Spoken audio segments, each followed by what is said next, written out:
Bienvenue aux principaux événements d'Afghanistan ce jeudi 24 Jaza. Les Nations unies ont averti qu'avec le retour de milliers de migrants afghans d'Iran, une nouvelle situation d'urgence est apparue en Afghanistan. Selon l'ANAMA, bien que les organisations internationales et les agences humanitaires poursuivent leurs efforts pour gérer la situation et aider les familles de retour, il reste encore besoin de financement supplémentaire. Nous avons préparé un rapport complet sur cette crise humanitaire et les défis à venir que nous vous présentons maintenant. Parallèlement, le retour forcé des migrants afghans depuis l'Iran se poursuit à un rythme soutenu. La mission d'assistance des Nations unies en Afghanistan, ou ANAMA, a déclaré que le pays fait face à une nouvelle situation d'urgence à cause de cette situation. L'ANAMA, dans un communiqué publié tard dans la soirée du mardi 22 juillet sur sa page Facebook, a indiqué que, chaque jour, des milliers de migrants afghans rentrent en Afghanistan après avoir été expulsés d'Iran. Ce communiqué ajoute que, bien que les organisations humanitaires poursuivent leurs efforts pour gérer la situation et aider les familles de retour, selon l'ANAMA, il est nécessaire d'obtenir davantage de financement. L'ANAMA a ajouté que, notamment dans les zones où s'installent les migrants de retour, leur réintégration dans la société sera l'un des principaux défis. Cela intervient alors que l'Iran a récemment commencé à expulser massivement les migrants afghans de manière sérieuse. Le gouvernement taliban a annoncé que rien que le mois dernier, environ 711 000 migrants afghans sont revenus d'Iran dans le pays via le poste frontière d'Islam Kala, dans la province de Hérat. L'agence de presse Bakhtar, contrôlée par les talibans, a rapporté mardi 31 juillet, en citant Ahmadullah Metaki, chef du comité des affaires des réfugiés et de la sensibilisation publique des talibans, que sur ce nombre, 293 000 personnes sont revenues volontairement et 417 000 autres ont été expulsées de force d'Iran. Il, c'est-à-dire Metaki, a affirmé qu'en plus de l'aide financière, un hébergement temporaire, des services de santé et des moyens de transport ont également été fournis aux migrants de retour. Cependant, certains migrants récemment revenus affirment qu'ils n'ont non seulement reçu aucune aide, mais qu'ils font aussi face à de graves problèmes et difficultés en raison du manque d'abri et d'opportunités d'emploi. Romonella, un habitant de Kanak, qui est revenu d'Iran avec sa famille de 4 personnes il y a environ une semaine et qui loge maintenant chez un parent, a déclaré: Depuis notre arrivée, nous n'avons reçu aucune aide. Nous avons beaucoup de problèmes. Le plus gros problème, c'est le manque d'abri. Le chômage nous inquiète. Les écoles pour filles ont été fermées, ce qui menace l'avenir de nos enfants. Nous n'avons pas accès aux soins de santé et nous faisons face à de nombreux problèmes. Un autre de ces migrants, originaire de la province de Daïkoundi et qui a également été récemment expulsé d'Iran avec sa famille de 5 personnes et qui séjourne actuellement au camp d'Islam Kala, a une plainte similaire. Il, qui n'a pas souhaité que son nom soit mentionné dans le reportage, a déclaré: J'ai vraiment beaucoup de problèmes. Cela dépend aussi du manque d'opportunités de travail ici. Globalement, nous ne pouvons rien planifier nous-mêmes. Compte tenu de la situation financière que nous avions là-bas et de celle que nous avons ici, ça ne colle tout simplement pas. Il n'y a pas de travail particulier ici. Nous n'avons pas de maison et nous ne pouvons pas non plus nous en offrir une. Surtout que la valeur du rial par rapport à l'Afghanie est tellement basse, ça ne s'équilibre pas du tout. Honnêtement, le prix des maisons, surtout ces derniers temps, est devenu vraiment cher. L'expulsion forcée des migrants afghans des pays voisins, en particulier de l'Iran, s'est intensifiée à un moment où l'Afghanistan est déjà confronté à une pauvreté extrême. Et cette nouvelle vague de migrants de retour exerce encore plus de pression sur le pays. Le 21 juillet de cette année, la Fédération internationale des sociétés de la Croix-Rouge et du Croissant-Rouge a exprimé son inquiétude dans un rapport concernant la situation, déclarant que récemment, plus de 2,6 millions de personnes sont revenues en Afghanistan sans accès à aucune infrastructure, ni abri, ni emploi, ni services de santé.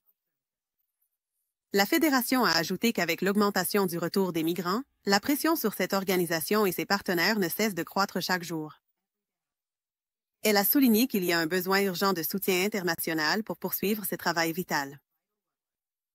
Auparavant, le 8 juillet, les rapporteurs spéciaux des Nations unies sur les droits de l'homme ont déclaré dans une déclaration que depuis le début de cette année, près de 2 millions d'Afghans ont été renvoyés de force d'Iran et du Pakistan vers l'Afghanistan.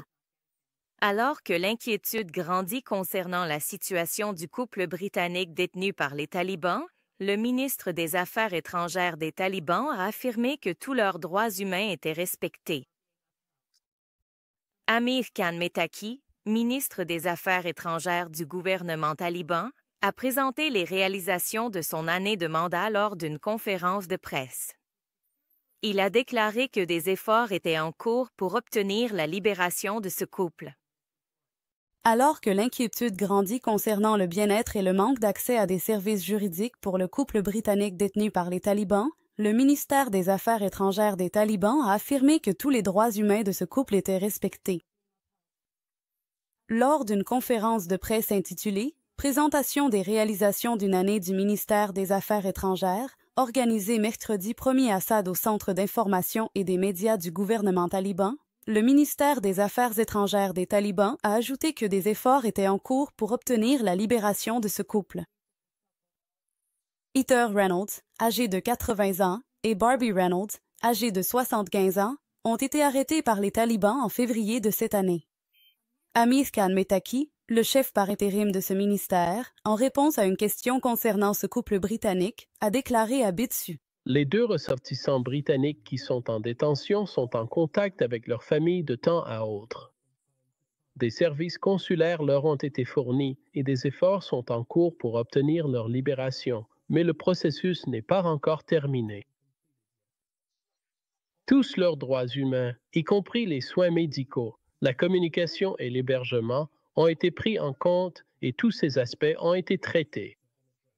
Les propos d'Amir Khan Mettaki interviennent alors que des experts des droits de l'homme des Nations unies ont récemment publié une déclaration affirmant que ces 2 personnes semblent avoir été détenues sans aucune accusation formelle, n'ont pas eu accès à des services juridiques efficaces ni à des soins appropriés, et n'ont eu qu'un contact téléphonique très limité avec leur famille. Ces experts, exprimant une profonde inquiétude quant à la détérioration de l'état de santé de Peter et Barbie Reynolds, ont ajouté que leur état physique et mental se dégrade rapidement et qu'en l'absence de soins médicaux appropriés, ils risquent de subir des dommages irréversibles, voire de mourir. La déclaration poursuit en affirmant que les maintenir dans de telles conditions dégradantes, surtout compte tenu de leur santé fragile, constitue un acte inhumain. Les experts ont appelé à la libération immédiate du couple et à un accès urgent à des soins médicaux pour eux. Auparavant, les enfants de Peter et Barbie avaient également appelé les autorités talibanes à libérer leurs parents avant qu'ils ne meurent en détention. Selon un rapport publié par Le Guardian le 20 juillet, les 4 enfants du couple, qui vivent au Royaume-Uni et aux États-Unis, sont profondément inquiets de l'état de santé de leurs parents. Par ailleurs, plus tôt cette année en avril, l'Associated Press a rapporté, citant Abdul Matankani, porte-parole du ministère de l'Intérieur des talibans, que le couple avait été arrêté en Afghanistan pour une affaire mineure et que leur dossier avait été transmis au tribunal. Wali Mohammad Noori, un athlète afghan aveugle, a reçu un doctorat honorifique d'une université britannique. Selon Wali Mohammad Noori, il n'a pas pu poursuivre des études supérieures à cause de la pauvreté et des difficultés, mais son rêve s'est réalisé d'une autre manière. Nous découvrons l'histoire inspirante de ce champion dans ce reportage.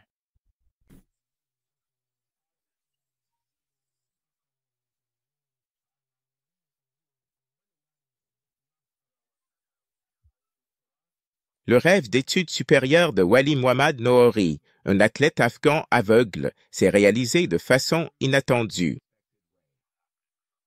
Récemment, l'Université du Sussex en Grande-Bretagne lui a décerné un doctorat honorifique lors d'une cérémonie officielle à laquelle assistait un représentant du roi d'Angleterre. Dans un communiqué publié sur sa page Facebook, l'université a cité le combat de Noori contre les difficultés de la vie, ses nombreuses activités sociales, ses services humanitaires, ses exploits sportifs et son rôle positif dans la société comme raison pour lui avoir décerné ce titre. Wali Mohammad Noori a déclaré à ce sujet.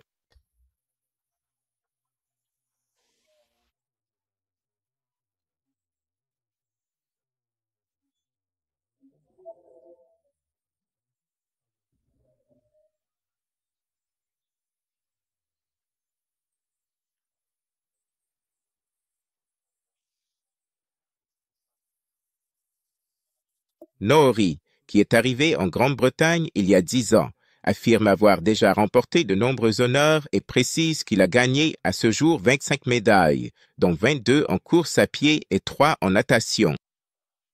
Mais laquelle considère-t-il comme la médaille la plus importante qu'il ait reçue? Il a déclaré: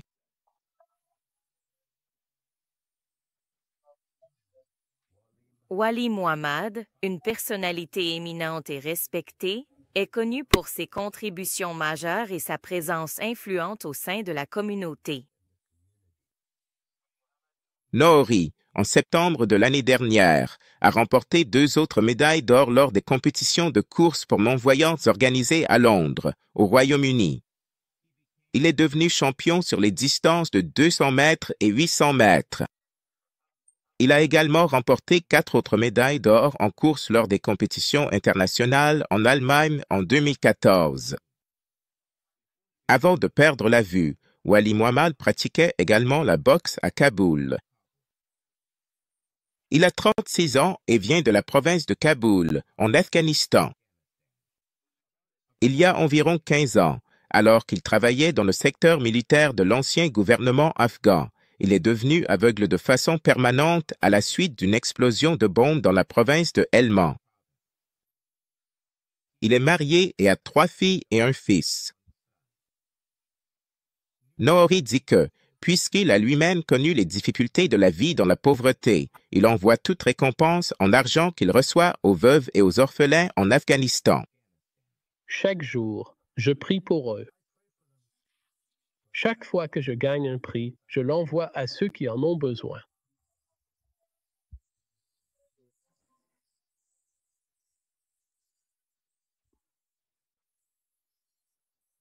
Par ailleurs, selon un rapport du Programme alimentaire mondial, environ 10 millions de personnes en Afghanistan sont confrontées à la faim cet été. Peut-être que l'aide de Noori ne nourrira pas 10 personnes affamées, mais sa compassion a touché de nombreux cœurs, à tel point qu'aujourd'hui, grâce à cela et à ses autres activités, il a reçu un doctorat honorifique. Et un homme de 76 ans, originaire de Belgique, a été victime d'une arnaque sentimentale. Il a parcouru 760 km pour rencontrer Miss France, mais à son arrivée, c'est le mari de 36 ans de celle-ci qui lui a ouvert la porte. Dans cette histoire déchirante, l'homme de 76 ans a même envoyé 50 000 $ à l'escroc derrière cette machination. Et maintenant, notre présentateur va vous raconter l'étrange histoire de cette supercherie. Michel, un homme de 76 ans qui a perdu sa femme il y a 4 ans, discutait depuis des semaines avec une personne qu'il croyait être Sophie Vesla, la dauphine de Miss France en 2007. Il communiquait via WhatsApp et s'est lancé dans un voyage de plusieurs centaines de kilomètres et s'est rendu au domicile de Sophie Weslow en France. Mais là, il a été confronté au mari du mannequin.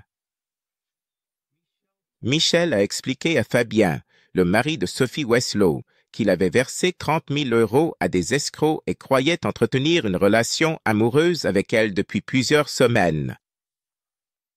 Il a dit au couple « Je suis un idiot », tout en pensant à son long trajet de retour. L'histoire malheureuse de Michel a fait la une des journaux après qu'il a publié cette rencontre gênante en ligne dans une vidéo devenue virale. Le 9 juillet, il s'est présenté devant la maison du couple dans le quartier de Saint-Julien, à environ 420 km au sud de Paris, et a déclaré « Je suis le futur mari de Sophie Maslow », ce à quoi Fabien a répondu « Eh bien, je suis son mari actuel ». Madame Maslow, 38 ans, a essayé d'expliquer à Michel qu'il avait été dupé et le couple l'a encouragé à porter plainte auprès de la police. On ne sait toujours pas s'il l'a fait ou non. L'arnaque sentimentale se produit lorsqu'une personne est trompée et envoie de l'argent à quelqu'un qui prétend être en couple avec elle, alors qu'en réalité, il s'agit d'un escroc. Ceci marque la fin de notre bulletin d'information pour aujourd'hui. Nous espérons que vous avez trouvé ces mises à jour pertinentes et informatives. Restez connectés pour de futures éditions et d'autres développements importants. Merci de nous avoir suivis.